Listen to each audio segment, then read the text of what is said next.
عاقبت خرابکاری افراد مسلح در داغستان روسیه. این نوارها را مقامات روس روز 24 ایون نشر کردند. جمهوری داغستان در منطقه قفقاز شمالی روسیه واقع است. در حمله‌های مسلحانه‌ای که اخیراً در نقطه‌های مختلف این منطقه انجام شد، کمش 20 نفر از جمله 15 مأمور پلیس کشته شدند. بنا به اطلاع مقامات رسمی در این حادثه 6 حمله‌ور هم جان باختند. مردم به تهلکه افتادند. حادثه‌ای که دیروز رخ داد در 10-15 سال اخیر چنین چیزی نبود. در کشور سیاحان روز زیاد بودند و 5-6 سال اخیر اینجا چون یک مکان سیاحی معرفی شده بود.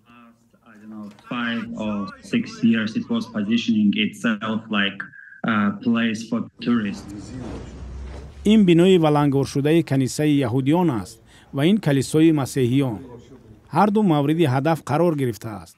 پرزیدنت روسیه ولادیمیر پوتین نامه تسلیت ارسال کرده است. به همه یاری ضروری رسانده می شود و حالا به همه ضرر دیدگان خدمات طبی پیشنهاد شده ایستاده است.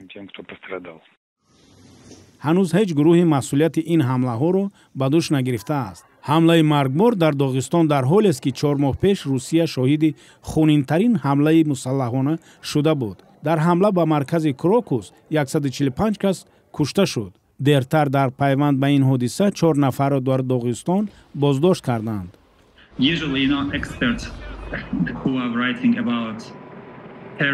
معمولاً کارشناسانی که درباره تروریسم در منطقه می‌نویسند بر اینند که اکثریت در پی افسردگی اقتصادی و بیکاری افراطگرا می‌شوند، اما این حملگران را می‌توان گفت که از عائله‌های امتیازدار هستند.